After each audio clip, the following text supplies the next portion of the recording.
دوستو میں ہوں وصال اعظم۔ امریکہ ایران جنگ کے سائے گہرے، روس کھل کر تہران کے ساتھ، اسٹریٹ آف ہارمز پر نیا تنازع، ایران کا امریکہ کو دو ٹوک پیغام۔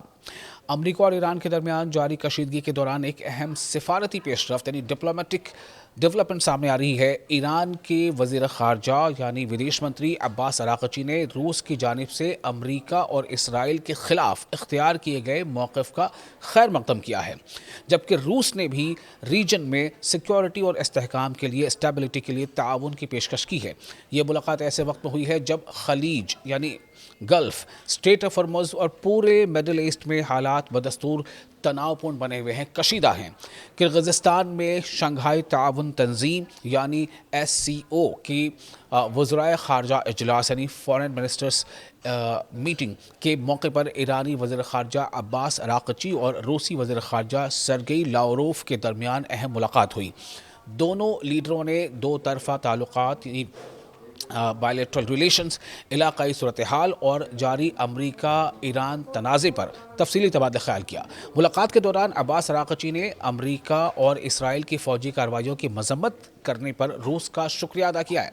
ان کا کہنا تھا کہ اسٹریٹ آف ہارمز میں پیدا ہونے والی موجودہ کشیدگی، یہ جو فی الحال وہاں تناؤ بنا ہوا ہے، دراصل امریکہ کی جانب سے وعدوں کی خلاف ورزی اور ایران کے خلاف اقدامات کا نتیجہ ہے۔ ایرانی وزیر خارجہ یعنی ایران کے ایکسٹرنل افیئرز منسٹر نے واضح کیا ہے کہ تہران سفارتکاری پر یعنی ڈپلومیسی پر یقین رکھتا ہے، لیکن ساتھ ہی اپنی قومی سلامتی اور مفادات کے تحفظ کے لیے ہر ممکن قدم اٹھائے گا۔ ان کا کہنا تھا کہ ایران کسی بھی صورت امریکہ کو اسٹریٹ آف ہارمز کو اپنے خلاف دباؤ بنانے کے آلے کے طور پر استعمال کرنے کی اجازت نہیں دے گا۔ اسٹریٹ آف ہارمز دنیا کے سب سے اہم سمندری گزرگاہوں میں سے ایک ہے۔ اسٹریٹ آف ہارمز یعنی آبنائے ہرمز، عالمی تیل کی بڑی مقدار اسی راستے سے گزرتی ہے۔ یہی وجہ ہے کہ وہاں کسی بھی کشیدگی کا اثر فوری طور پر عالمی منڈیوں اور تیل کی قیمتوں پر پڑتا ہے۔ موجودہ جنگ کے دوران یہ راستہ ایک بار پھر عالمی توجہ کا مرکز بن گیا ہے۔ دوسری جانب روسی وزیر خارجہ سرگئی لاوروف یعنی روس کے فارن منسٹر سرگئی لاوروف نے بھی امریکہ اور اسرائیل کی کارروائیوں پر تشویش کا اظہار کیا ہے۔ لاوروف نے کہا کہ خطے میں پائیدار امن کے لیے علاقائی ممالک یعنی جو ریجنل کنٹریز ہیں ان کی شمولیت سے ایک مشترکہ سیکیورٹی نظام یعنی جوائنٹ ڈیفنس سسٹم تشکیل دیا جانا چاہیے۔ انہوں نے اس مقصد کے لیے روس کی جانب سے ہر ممکن تعاون کی پیشکش بھی کی۔ تازہ جانکاری کے مطابق ایران شنگھائی تعاون تنظیم کے رکن ممالک سے مسلسل کانٹیکٹ میں ہے۔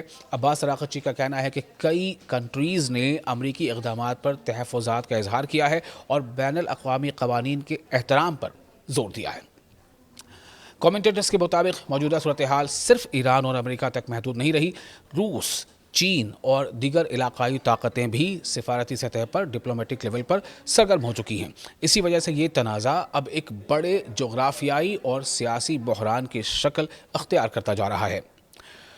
تو آخر میں یہ کہا جا سکتا ہے کہ ایران نے ایک بار پھر واضح کر دیا ہے کہ وہ دباؤ یا دھمکیوں کے سامنے جھکنے کے لیے تیار نہیں ہے، جبکہ روس نے تہران کی حمایت یعنی سپورٹ جاری رکھنے اور علاقائی سیکیورٹی کے لیے تعاون کی مدد کی پیشکش کی ہے۔